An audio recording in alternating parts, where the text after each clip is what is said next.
পানির নিচ থেকে উঠে আসছে মরা পাতা আর পচা কাদার ভ্যাপসা গন্ধ। আকাশ মিয়া জালটা পানিতে পেতে অপেক্ষা করছে। হঠাৎ সে অনুভব করলো তার পায়ের কাছে দিয়ে পানির নিচ থেকে সাপের মতো ঠান্ডা কিছু একটা পিছলে গেল। আকাশ চমকে উঠে টর্চ জেলে পানিতে আলো ফেলল, কিন্তু বৃষ্টির কারণে গোলা পানিতে কিছুই দেখা গেল না।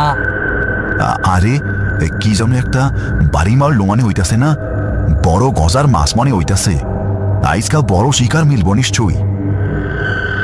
হঠাৎ আকাশের জালের বাঁশের হাতলে প্রচণ্ড একটা টান পড়ল।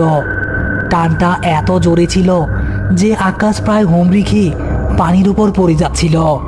সে শরীরের সব শক্তি দিয়ে জালটা আঁকড়ে ধরল। ওরে বাপ রে বাপ, এইটা তো মনে হইতাছে 20 কেজি ওজনের বড় মাছ। এক লাটাই না তো তোলা মুশকিল মনে হইতাছে। আকাশ জালটা ধীরে ধীরে ওপরের দিকে টানতে শুরু করলো, কিন্তু জালটা পানির উপরে উঠে আসতেই আকাশের চোখ ছানাবড়া হয়ে গেল। জালের ভেতর কোনো মাছ নেই। জালের ভেতর আটকে আছে কাদা আর শ্যাওলা মাখানো সাদা কাফনের কাপড়ে পেঁচানো একটা ভারী পুঁটলি। পুঁটলিটা থেকে পচা মাংসের উৎকট দুর্গন্ধ বের হচ্ছে। আকাশ ভয়ে জমে গেল। এটা তো কোনো মরা মানুষের লাশ। টানা বৃষ্টিতে গোরস্থানের মাটি ধসে হয়তো কোনো পুরনো লাশ ভেসে এসেছে। আকাশ কাঁপা কাঁপা হাতে জাল থেকে পুঁটলিটা ছাড়িয়ে পানিতে ফেলে দিতে চাইল। ঠিক তখনই বৃষ্টির ঝুমঝুম শব্দ ছাপিয়ে আকাশের ঠিক পেছন থেকে পানির ভেতর কেউ একজন হাঁটার শব্দ করল। আকাশের শরীরের রক্ত যেন বরফ হয়ে গেল। সে ধীরে ধীরে ঘাড় ঘুরিয়ে পেছনে তাকালো।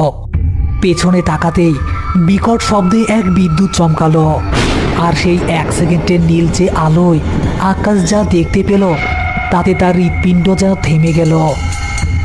আকাশ মিয়া থেকে মাত্র 10 হাত দূরে কোমর সমান পানির ওপর একটা অবয়ব ভাসছে। অবয়বটি কোনো মানুষের নয়। তার পুরো শরীরটা পচা সবুজ শ্যাওলা আর জোকে ঢাকা।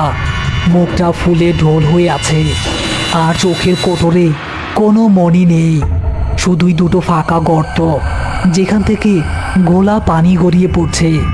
অবয়বটি খাড়া হয়ে দাঁড়িয়ে আছে পানির ওপর, যেন তার পায়ের নিচে কোনো মাটি নেই।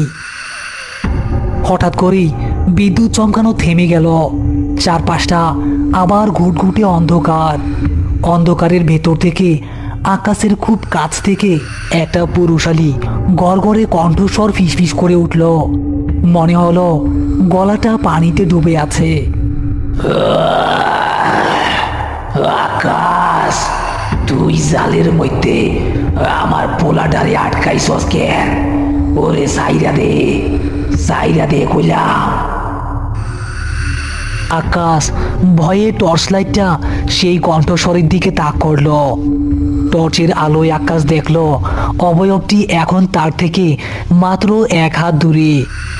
অবয়বটি তার শ্যাওলা আর কাদা মাখানো লম্বা হাতটা পানির নিচ থেকে বের করে